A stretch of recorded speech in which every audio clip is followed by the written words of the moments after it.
Conseguem ver minha tela e me ouvir? Sim, professora. Sim, Beleza. professor.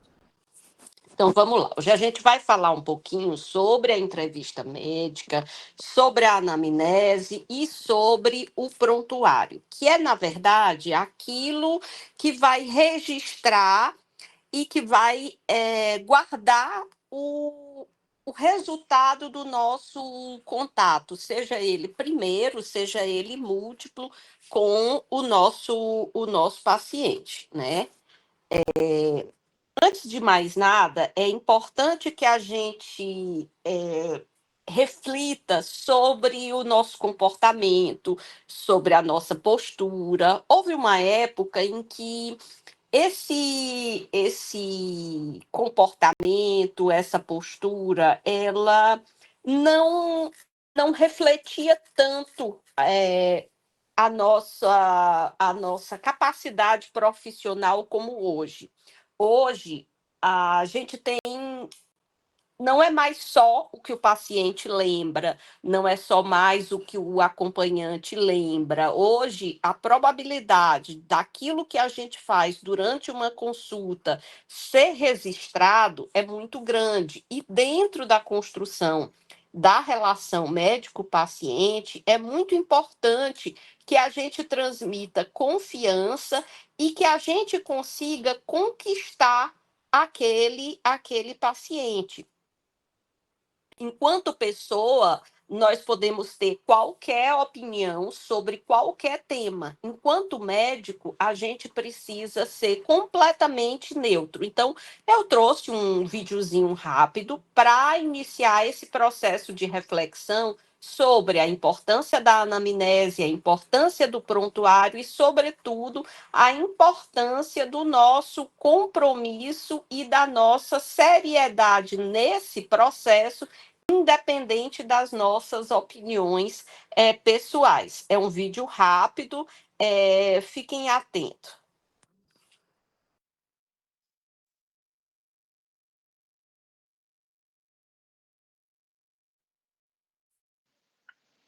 Tá sem som, professor. Ah, mas tem uma coisa.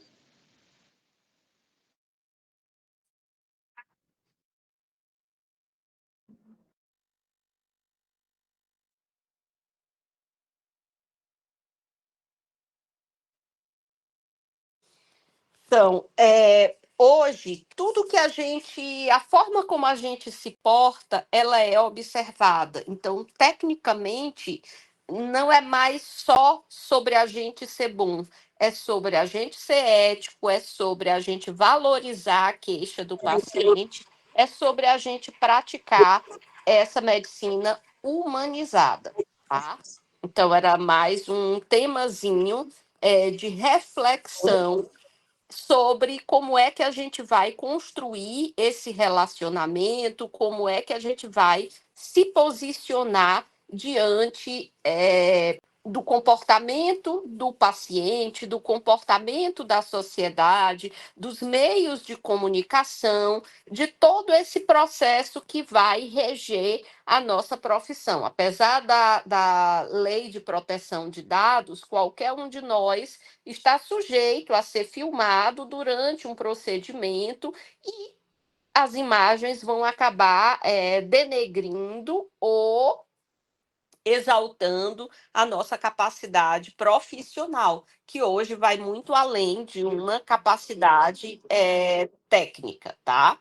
Então, o que importa nesse processo? E por que eu iniciei falando disso? Porque hoje a gente precisa, acima das habilidades técnicas, de habilidades interpessoais. Então, no processo de anamnese, a gente precisa saber o que a gente precisa perguntar para o paciente, né, qual é a técnica qualificada, o que da história dele pode me fazer construir o meu raciocínio clínico, mas a gente precisa também da comunicação verbal e da comunicação interpessoal apropriada. A gente precisa usar uma linguagem que o paciente entenda, que não seja estigmatizante e que transmita confiança. A gente precisa saber se posicionar por conta da comunicação não verbal e saber como abordar tópicos sensíveis, como solicitar ao paciente permissão, porque antigamente estava subentendido, se o paciente me procurou para uma consulta, está subentendido que ele permite o meu exame físico. Hoje a interpretação não é mais essa. Tudo que você vai executar no paciente precisa ser perguntado, precisa ser questionado, precisa ser autorizado. Muitas vezes vai acontecer da gente precisar de intérprete, como, por exemplo, nós ainda não temos uma obrigatoriedade nos nossos cursos de medicina do aprendizado para nós de Libras, língua brasileira de sinais. Então, o que é que muitas vezes acontece? Quando a gente está atendendo um indivíduo que se comunica através das Libras, a gente precisa de um intérprete, a gente precisa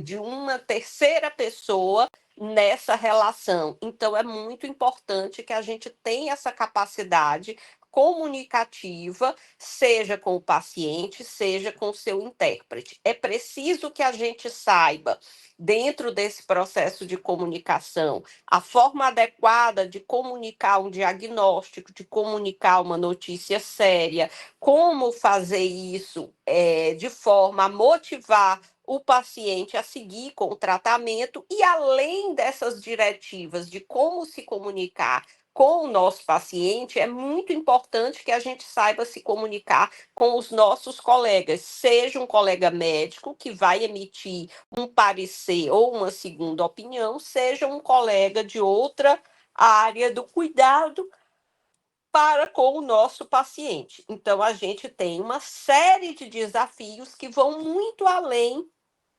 da simples coleta e registro de uma anamnese, tá? Então, a gente precisa desenvolver isso, e claro que a gente tem roteiros, a gente tem caminhos a percorrer, e quanto mais a gente treinar, quanto mais a gente exercitar a empatia, melhor a gente vai ser nesse processo, tá? É importante que hoje, dentro do processo de construção de uma medicina humanizada, que a gente sempre evoque a perspectiva do paciente, que a gente sempre esteja interessada na pessoa e não na queixa, no problema ou na doença, que a gente, de certa forma, siga as diretrizes que o paciente vai nos dar. Hoje há uma inversão. Então, não é o paciente que vai seguir à risca as nossas determinações. A gente vai trabalhar no tempo dele. Então, a gente vai para poder, nesse processo, validar o conteúdo emocional do paciente. Hoje, a gente precisa compartilhar toda e qualquer opinião com o paciente, e a gente, inclusive, é o nosso raciocínio, qual é a nossa linha de raciocínio, e principalmente os limites do nosso conhecimento. Por melhor que sejamos, nunca vamos saber tudo. Então, não vão ser raros os momentos em que nós vamos precisar avisar para o nosso paciente que a gente vai precisar recorrer a um colega, ao outro especialista, a uma segunda opinião, porque nós somos seres humanos e nós temos limites. Isso não é vergonha, isso não destrói a nossa relação. Na verdade, ela contribui para a transparência e para o aumento do limiar de confiança do nosso paciente na gente. Então, a gente tem que ser sempre cuidadoso, cauteloso na forma como a gente diz, na forma como a gente se comunica com o paciente. Dentro desse processo de entrevista, de anamnese, de comunicação, a gente tem que como eu já tinha dito, prezar pelas habilidades interpessoais. Então, alguns termos a gente tem que evitar por eles serem pejorativos, né? Ex-criminoso, infrator, prisioneiro, liberdade condicional, viciado. Então, são termos pejorativos, esquizofrênico, aidético. Então, a gente precisa redirecionar esses termos para termos que sejam mais suaves e que não tragam estigma ou desconforto para o nosso paciente, tá? É sempre que a gente usa linguagens estigmatizantes, a gente distancia o paciente da gente e a gente cria uma barreira de comunicação, mesmo que às vezes a gente não se dê conta, a gente não perceba. Então, é muito importante essa comunicação verbal apropriada durante o processo de realização da anamnese, tá? Novamente, é preciso que a gente se dê conta do que o paciente vai entender, para a gente não ficar usando termos técnicos que ele não sabe nos responder. Simplificar sempre o diálogo, por exemplo, perguntar: a dor irradia?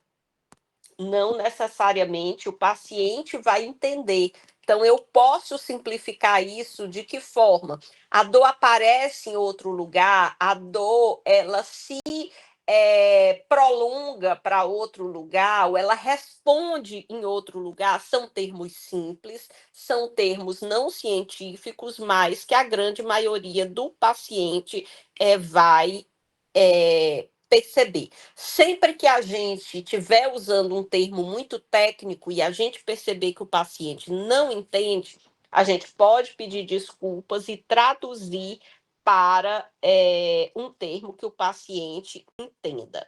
Então, a gente precisa desse processo de comunicação verbal e de comunicação não verbal. Então, por exemplo, ficar entrevistando o paciente, mas o tempo inteiro com o olhar no computador, com o olhar no tablet, com o olhar na ficha, pode passar a imagem de desinteresse, pode passar a imagem de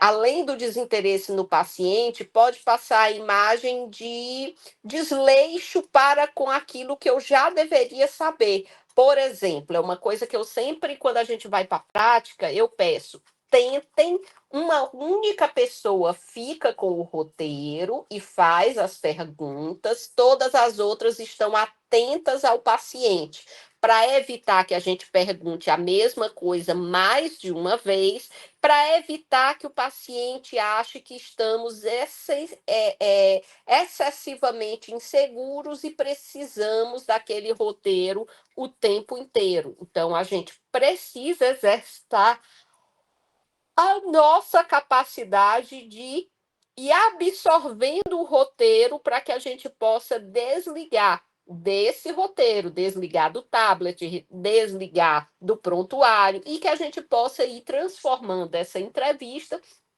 numa conversa, tá? Então, o que é essa anamnese? Por que essa introdução toda? Ela é o processo que a gente usa, ela é a entrevista que a gente faz. Hoje em dia se fala muito na anamnese centrada na pessoa, ou seja, aquela em que o paciente ele é muito mais importante do que o diagnóstico, do que a doença. Então, eu tenho que evocar também a perspectiva de como ele está se sentindo diante das queixas que ele apresenta. Então, ela é uma conversa, ela tem um propósito e ela é feita com o intuito de obtenção de metas para o meu raciocínio clínico. Ela possui estágios, ela possui etapas e que vão construindo uma sequência lógica para alimentar o processo de raciocínio. E é importante que a gente realize essa anamnese de forma organizada e principalmente no contexto temporal. O que está acontecendo na vida daquele paciente naquele momento? O que é mais importante quando o paciente chega para mim? Saber por que ele veio. Então, a queixa principal. Saber por que ele está ali. Mas eu preciso entender se aquilo que ele está sentindo hoje é consequência de algo do passado. Então, eu vou construindo a história patológica pregressa dele, ou, como hoje está mais em voga, a história de saúde dele, porque dentro do processo de mudança do conceito de saúde em modelo hospitalocêntrico, a gente mudou muita coisa, mas a gente não mudou o conceito da anamnese. Então, é queixa principal, é história da doença atual, e tem havido um movimento muito grande para não se chamar mais queixa principal, chamar motivo da consulta, não se chamar mais história da doença atual, se chamar história de saúde do paciente, onde o paciente vai relatar para a gente os detalhes daquilo que abalou a sua saúde. Então, seria a forma de compensar, a forma de reescrever pautado na saúde e não mais na doença. Então, é importante sempre pautar na avaliação do paciente. Então, às vezes, o paciente tem uma queixa que ela não é o principal fator para o diagnóstico, mas é o que mais incomoda ele. Então, a gente tem que entender o escopo do paciente. É importante que a gente pense no tempo que a gente precisa para fazer uma boa anamnese e para estruturar a história da doença atual, a estrutura da história social, onde é que ela interfere naquele adoecimento, naquele processo que eu estou investigando agora, que a gente registre todos esses achados e que a gente faça as modificações que sejam viáveis à medida que a entrevista vai ocorrendo. Então, hoje, a anamnese ela não é mais estática, ela existe vários tipos de anamnese. Então, o roteiro, não sei se a Suilane já passou o roteiro para vocês vão perceber que ele é muito extenso e provavelmente vão se questionar. Eu nunca fui para uma consulta que me fizessem todas essas perguntas. Isso por quê? Porque na prática, no dia a dia, o médico pode decidir se ele vai fazer aquela anamnese do roteiro, aquela anamnese padrão Porto, abrangente, e que tem uma indicação, principalmente para o meu primeiro contato com o paciente, para pacientes novos, ou se eu vou fazer uma anamnese mais focada naquilo que o paciente me traz, e que é muito importante, sobretudo no segmento dos pacientes ou pacientes com queixas específicas. Por exemplo, você é otorrino, está de plantão na clínica de otorrino, alguém chega com dor de ouvido. É importante saber se ele nasceu de parto normal ou de parto cesárea? É importante saber quais doenças da infância ele já teve? Então, a situação da consulta ela acaba me ajudando a decidir aquilo que é primordial ou não, principalmente quando eu estou focando numa orientação para o problema atual do paciente, para a queixa atual do paciente, para o motivo atual da consulta, e que eu faço aquela análise da cronicidade desse processo ou da frequência com que ele pode acontecer. Então, como é que eu vou escolher entre uma anamnese mais abrangente e uma anamnese mais focada? Então, a principal dica é, sempre que for um primeiro paciente, anamnese completa. Sempre que for segmento, anamnese focada. Mas também é importante calcular, diante da queixa do paciente, você calcular a magnitude da queixa, a magnitude de gravidade, a necessidade de uma anamnese mais meticulosa, o quão difícil vai ser esse diagnóstico, aonde é que eu estou atendendo esse paciente, se ele está internado, se ele não está internado, se é na atenção primária, secundária ou terciária. Então, cada um desses detalhes vão contribuindo de forma diferente e harmônica para a construção da anamnese da forma mais correta possível. É importante que a gente lembre, quando a gente está diante de uma avaliação abrangente do paciente, ela vai fornecer os conhecimentos fundamentais e preconizados, ela fortalece a relação, porque o paciente entende que você está interessado na vida dele, não existe nada que o paciente mais ame do que o seu interesse na vida dele. Ela ajuda a identificar ou descartar causas físicas relacionadas à preocupação do paciente e fornece a linha de base para avaliações futuras. Então, a partir dali, eu vou construindo, porque se o pai daquele paciente ele era diabético e ele voltar para mim daqui a um ano, aquele pai pode até ter falecido, mas continua tendo gravado o fator de hereditariedade para diabetes. E essa anamnese mais completa, esse exame físico mais completo, ele também desenvolve as habilidades essenciais dos alunos, a capacidade de colher história, a capacidade de gerar um bom exame físico, tá? Então, é muito importante que a gente entenda as vantagens e desvantagens de cada método. Já a avaliação focada, ela é promovida principalmente para pacientes que estão em observação, que estão internados e que eu preciso dar um segmento diário. Eu vou direcionar minhas perguntas para um segmento específico, vou avaliar sinais e sintomas mais restritos e vou aplicar os métodos relevantes para a preocupação completa desses problemas, né? Então, eu vou conseguindo de uma forma mais direcionada. Então, o que compõe a anamnese padrão, a anamnese tradicional? A identificação, a queixa principal, a história da doença atual, a história patológica pregressa, a história familiar, a história pessoal e social e a revisão de sistemas. O que identifica você? Então, aqui, os dois principais livros que eu gosto de trabalhar em propedêutica é o Porto tradicional, todo mundo conhece, todo mundo simpatiza com o Porto, é um livro brasileiro, ele é um senhorzinho super simpático, que adora estar nos congressos, que adora tirar foto com a gente, mas, diante do caminho que a medicina está tomando, às vezes o Porto ele parou um pouquinho no tempo. Então a gente precisa, para não parecer hipócrita, buscar outras instruções. E o Bates complementa muito bem. Então são os dois pontos que eu gosto de trabalhar. Porto e Bates. Eles têm algumas divergências quanto ao que é importante na identificação e a gente vai ressaltar agora.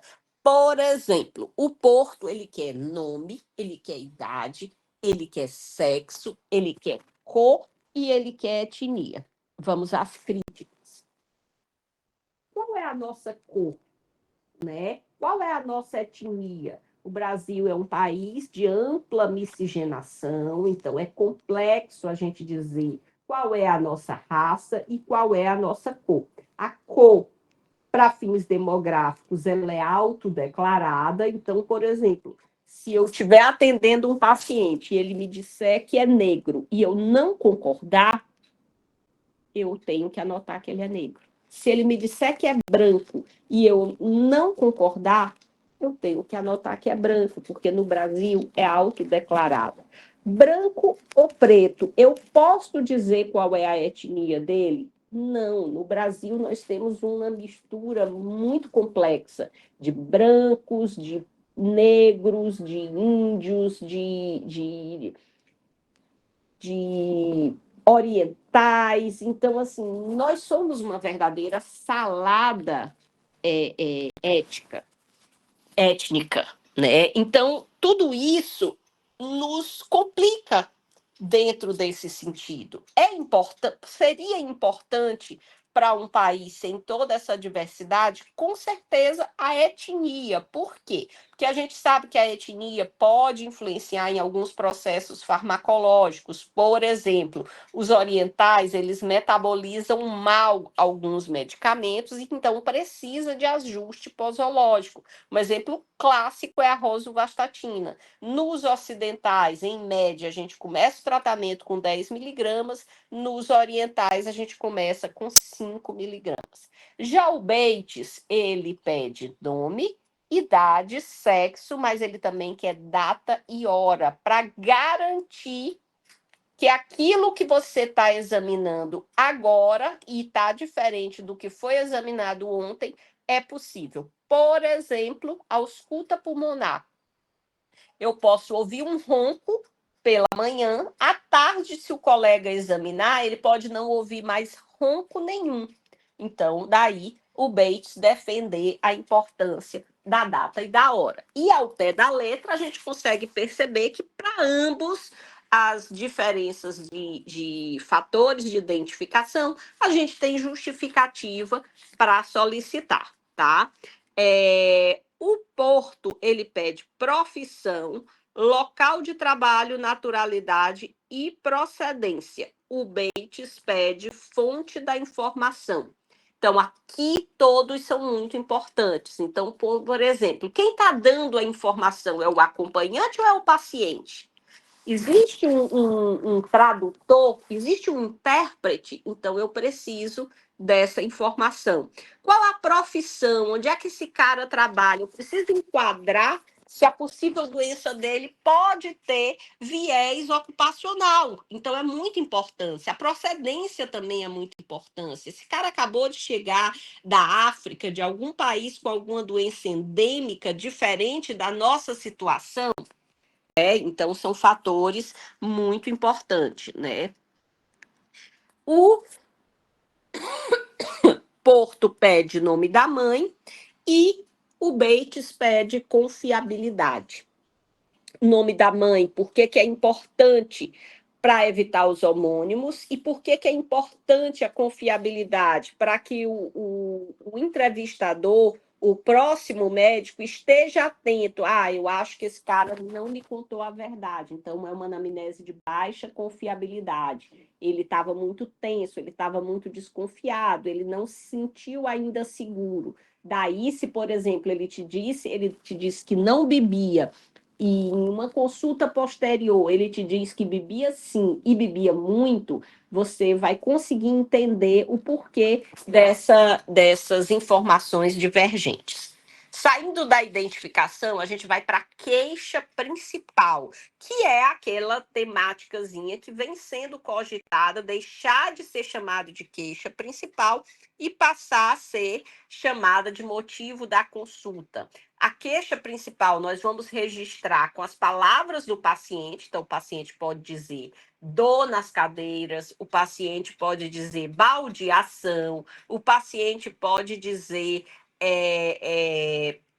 aquilo que ele usar de termo, você vai anotar entre aspas, e você só traduz para a linguagem científica na história da doença atual. Normalmente, às vezes o paciente pode te dizer mais de uma queixa: dor de cabeça, dor no corpo e febre. 3. Mas não é queixa principal. Eu, particularmente, ao invés de registrar as 3, eu pergunto para o paciente: mas qual dessas 3 fez você pensar, preciso ir ao hospital? E aí eu anoto aquela como queixa principal e as outras eu introduzo dentro da história da doença atual.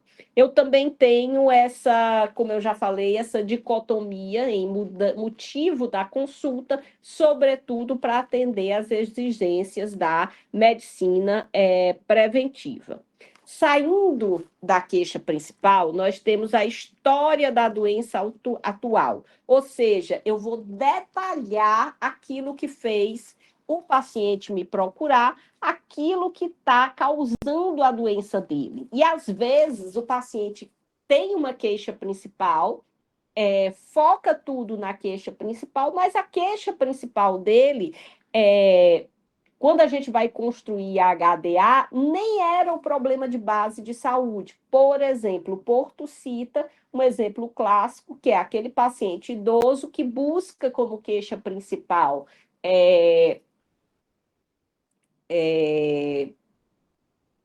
gente, deu um branco de repente.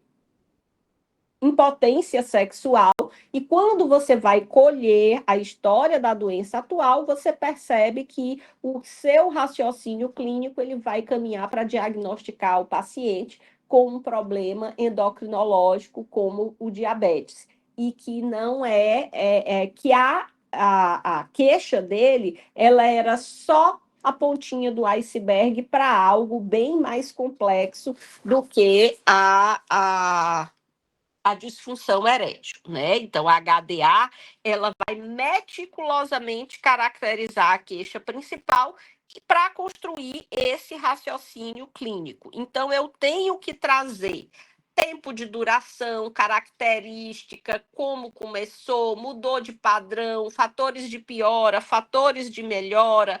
Então, é importante localizar, caracterizar e a intensidade daquela queixa, quantificar aquela queixa também. A cronologia na HDA é muito importante, eu preciso saber quando começou, como se comporta, qual é a duração e qual é a frequência, os fatores modificadores e as manifestações associadas. Porque eu posso ter fatores modificadores para aumentar a intensidade, para reduzir a intensidade, e posso ter manifestações associadas. Ah, eu sinto dor de estômago. Quando eu como, eu tenho náuseas e vômitos. Ah, eu sinto dor no estômago. Quando eu não vou ao banheiro, eu me sinto empastada. Então, eu preciso buscar esses fatores, tá? Na sequência, vem a história patológica pregressa, ou seja, qual tipo de adoecimento aquele paciente já teve, que vacinas ele tomou, ele já foi operado, ele já fez cirurgia, então, todos os registros clínicos e cirúrgicos relevantes. Vou precisar relatar cada gripe que o paciente deu? Não necessariamente. Por quê? Porque muitas vezes eu até pode ser importante registrar uma gripe, um resfriado, em alguém que tem uma queixa respiratória mais duradoura, uma possível pneumonia. Mas, dependendo da queixa do paciente, aquela gripe não tem mais significado nenhum. Então, a construção da anamnese, apesar do roteiro, ela é uma rotina de construção de raciocínio clínico. Eu tenho ainda a história familiar, a gente sabe que existem doenças de manifestação genética muito importante, e aí some-se a questão genética, a questão hereditariedade com hábitos de vida, e eu posso ter uma misturazinha que aumenta exponencialmente a chance do paciente de apresentar uma dada patologia. Então, eu tenho diabetes e hipertensão, eu tenho as doenças neoplásicas, eu tenho as doenças mentais, então todas elas têm um perfil importante genético. Então, é importante a gente saber, seja para acompanhamento familiar, seja para orientação sobre futuros filhos. Aí eu venho para a história pessoal e social. Como é a vida dessa pessoa? Quantas horas ela dorme por dia? Ela se hidrata, ela usa substâncias lícitas ou ilícitas, ela só trabalha ou ela só estuda. Então, o que ela faz? Qual é o lazer? Então, eu preciso entender, porque hoje a gente tem muito adoecimento que ele é mais mental do que corporal. Então, a gente precisa entender a dinâmica de vida daquele nosso paciente, para que a gente possa otimizar o nosso raciocínio clínico. Um grande desafio nesse processo de anamnese é abordar a intimidade do paciente, porque para a gente parece sempre que a gente está xeretando, mas para a gente conseguir isso de bom grado vai depender da nossa relação médico-paciente, da nossa relação de confiança e de empatia para com aquele paciente. Então, à medida que ele se sente seguro, ele confia em nós e vai nos contando. Então, dentre esses questionamentos que podem trazer algumas arestas, tem a orientação sexual e identidade de gênero, mas eu também tenho um mapa geográfico pessoal, os relacionamentos significativos, quem é o suporte, caso essa pessoa se torne gravemente enferma. E eu vou sempre ter um misto da história pessoal com a história ocupacional. A gente passa muito tempo no trabalho, então o trabalho acaba sendo a nossa segunda casa. Eu vou também entender a escolaridade, lembrando que não a escolaridade não é o fator sine qua non com a nossa capacidade de dialogar com o paciente, né? Atividades de vida, então é muito importante porque determinados diagnósticos precisam de reforço nas atividades de vida diária, nas AVDs, a nutrição do paciente e ou a prática de exercício físico. O etilismo, ele é um problema de saúde pública, talvez até maior do que o cigarro, porque ele é menos combatido do que o cigarro, mas às vezes o paciente não nos conta por ele ter vergonha de ter aquele vício. Então, a gente precisa primeiro passar confiança para evitar outros julgamentos, para evitar que o paciente não nos conte a verdade, tá? O mesmo vale para as substâncias psicoativas e, principalmente, a gente precisa seguir as medidas de segurança. Então, é um paciente idoso que veio sozinho para a consulta, não tem um acompanhante, mas tem alguém que eu possa ligar. Se eu não consigo essa pessoa, eu preciso desenvolver estratégias para que esse paciente possa ter um melhor autocuidado. Também é importante a espiritualidade. Espiritualidade não é religião. Então, esse indivíduo tem fé, ele não tem. Como ele se sente em relação ao mundo? Estudo também é importante que a gente localize e que a gente se aproprie. E a história sexual. Algumas pessoas, elas ainda têm tabus sexuais, principalmente pessoas mais idosas. O sexo não era discutido tão abertamente e a gente precisa ter um feeling. Como é que é esse paciente que eu estou atendendo agora? Ele é um paciente que tem que fala abertamente das suas opções sexuais, que fala abertamente dos seus hábitos sexuais, ou ele é um indivíduo que tem mais pudor, que ainda tem preconceito? A idade, muitas vezes, nos ajuda, né, a fazer esse filtro, a sentir como é que o paciente vai interpretar se eu for parecer estar xeretando a vida sexual dele. Mas eu também tenho que lembrar que fatores religiosos, eles impõem muita restrição a uma maior liberdade sexual. Eu tenho que pensar também que eu posso ter os fatores culturais, eu posso ter a presença do acompanhante. Então, é mais essa forma de comunicação que a gente vai ter que lidar e que a gente vai ter que desenvolver. A capacidade de ler as entrelinhas. Por exemplo, aquela garota adolescente que vai para a consulta com a mãe e com o pai e que, pela forma como você está percebendo o comportamento, ela pode ter uma criação muito rígida. Então, será que compensa você perguntar ali para ela sobre se ela já tem uma vida sexual ativa? Será que os pais permitem isso com leveza? Então, esse é um ponto que a gente vai ter que desenvolver e que não está nos roteiros. Por isso que eu iniciei a aula lembrando a importância das entrelinhas, da comunicação interpessoal,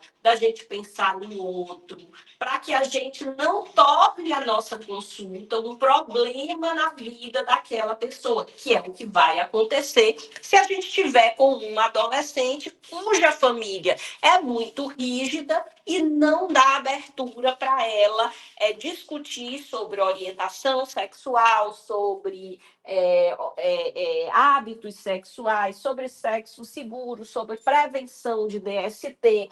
Então, é muito importante que a gente tenha esse feeling. Aí você pode perguntar, mas o que eu faço?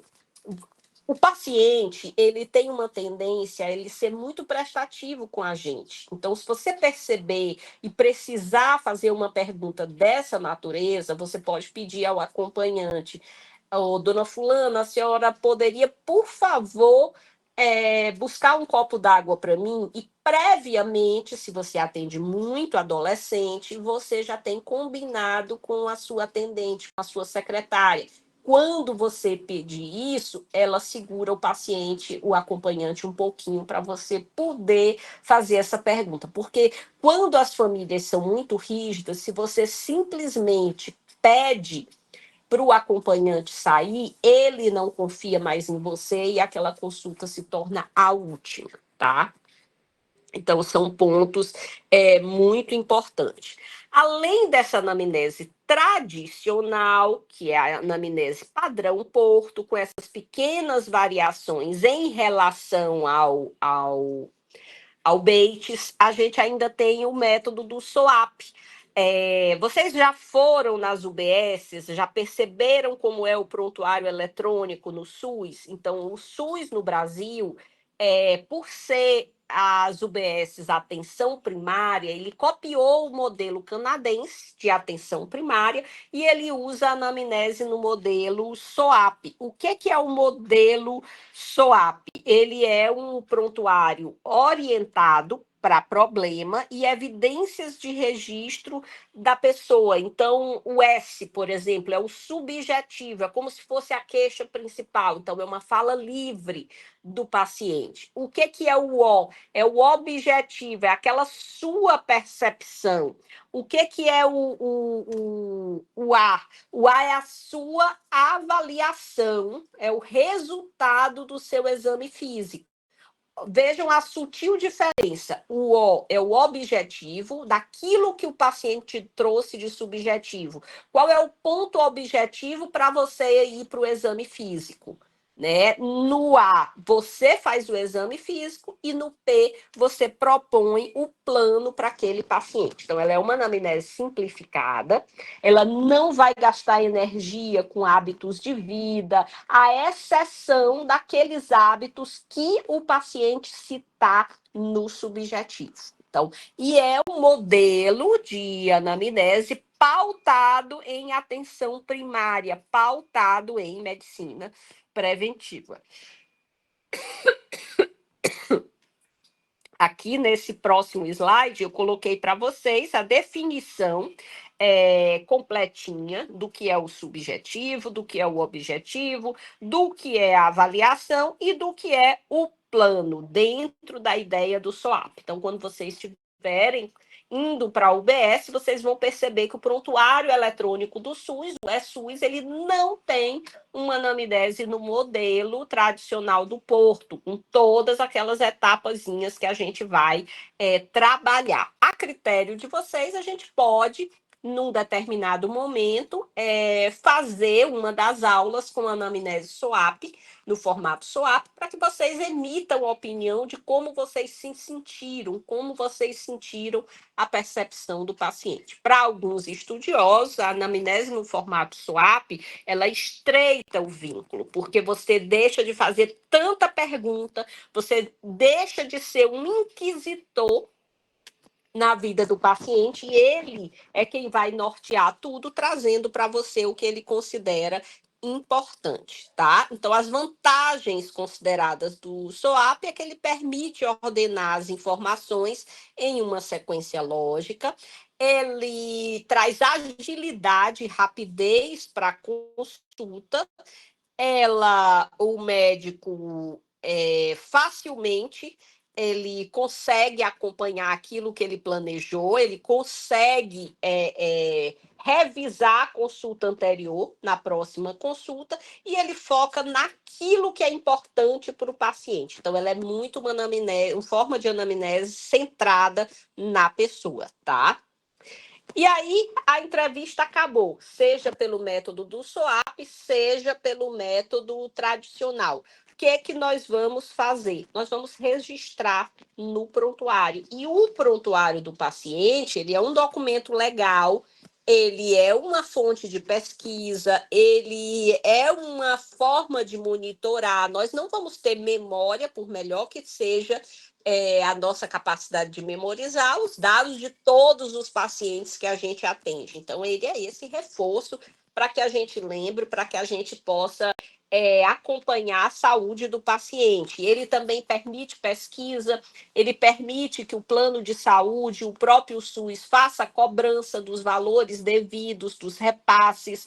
Ele é importante do ponto de vista epidemiológico para a gente entender os determinantes de saúde e de doença. Então, ele é um documento muito importante para o ensino e para a pesquisa, para a assistência, para a gestão financeira, para a epidemiologia e nos dias de hoje vem crescendo cada vez mais a importância legal que ele tem. Uma vez que a gente registra o que aconteceu no prontuário, a gente consegue trazer essa proteção, entre aspas, para evolução do paciente. Então, você atendeu um paciente, você fez tudo direitinho, mas o paciente foi a óbito. A família está questionando se algo que você fez contribuiu.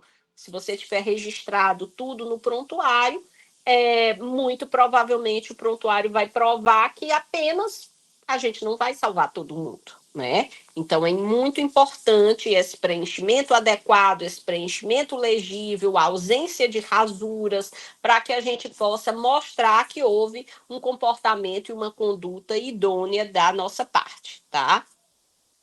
A composição do prontuário é muito parecida com a composição da anamnese tradicional e é regida por uma resolução do CFM de 2002. A gente identifica o paciente, a gente faz a anamnese, a gente faz o exame físico e registra exames complementares, registramos a hipótese diagnóstica, o diagnóstico definitivo, o tratamento e a evolução. Então, ele é uma sequência, ele é um documento sequencial, tá? Outro ponto muito importante, onde é que você registra o SOAP? Você vai registrar o SOAP no próprio SOAP. Ele não tem aquela composição anterior. Você vai registrar o S no subjetivo, que o paciente falou, o objetivo, a sua percepção no objetivo e assim sucessivamente. É nesse formato que está o SUS. O outro questionamento que sempre surge é: será que eu vou acertar?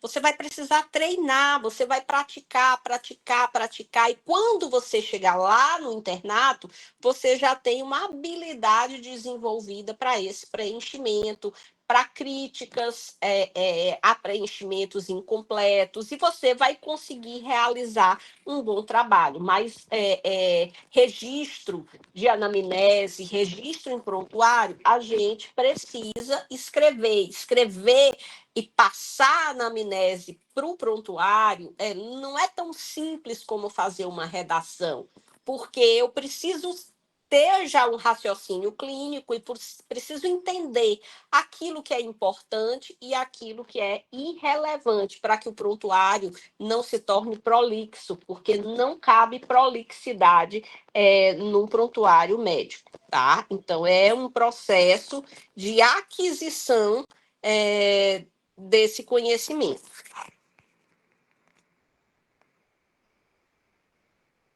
Vamos para um exemplozinho? Vamos lá. Deixa eu ver se tinha.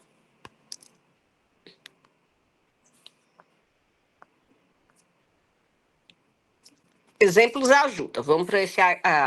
Olha o HDA. HDA é a parte mais difícil, porque a queixa principal, você registrou aquilo que o paciente te falou, tá ótimo. A identificação, ela não tem erro, ela é padronizada, mas e a HDA? É aí que tá, é aí que eu tenho que seguir um raciocínio lógico. Então, o paciente relata que estava com a sua saúde normal até 3 meses antes da consulta, quando começou a apresentar episódios de cefaleia. Esses episódios ocorrem em região frontal, sem qualquer irradiação. São latejantes e de intensidade leve a moderada, classificada como 3 a 6 de 10 na escala de dor de 10 pontos. A duração é, em geral, de 4 a 6 horas. Evolui com aumento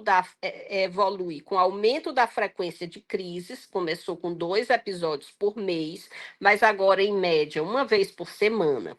Os episódios geralmente estão relacionados ao estresse. As dores são aliviadas pelo sono e pela colocação de uma toalha úmida e fria sobre a testa. Há pouco alívio com paracetamol. Veja que a queixa provavelmente era uma dor de cabeça. E o que eu relatei aqui? Relatei quando começou, até 3 meses a pessoa está normal. Como é que vem se comportando do início, há 3 meses atrás, para cá, houve aumento da frequência de crise. Relatei a qualidade da dor, como é que é essa dor? Ela é uma dor frontal e não tem irradiação. Qual é a intensidade? Ela está entre 3 e 6. Então, todos esses detalhes interessam. Fatores de piora, o que é que piora? O estresse, o que é que melhora? O sono. Então, eu consigo correlacionar, por exemplo, com o estilo de vida do paciente, com alguma coisa que esse paciente possa estar passando. Então, sempre que eu tenho, por exemplo, queixa de dor, eu tenho que esmiuçar tudo isso bonitinho, tenho que esmiuçar, inclusive, a resposta aos analgésicos, tá? Alguém quer tirar alguma dúvida? Alguém quer fazer alguma colocação? Aqui eu coloquei para vocês o Bates, o Porto, serão sempre as nossas principais referências, mas tem essa revistinha sobre o método SWAP, que é muito legal, é muito importante vocês darem uma lida. E eu vou encaminhar, eu tenho o Bates em PDF, eu vou encaminhar para vocês consultarem sempre que necessário. Alguém quer fazer alguma pergunta? O QR Codezinho tem a aula, mas eu vou encaminhar também para o líder, porque nem sempre esse QR Code ele funciona, né? Então, eu vou encaminhar para o líder para ficar mais fácil a aula de hoje. Alguém quer fazer alguma colocação? Quer tirar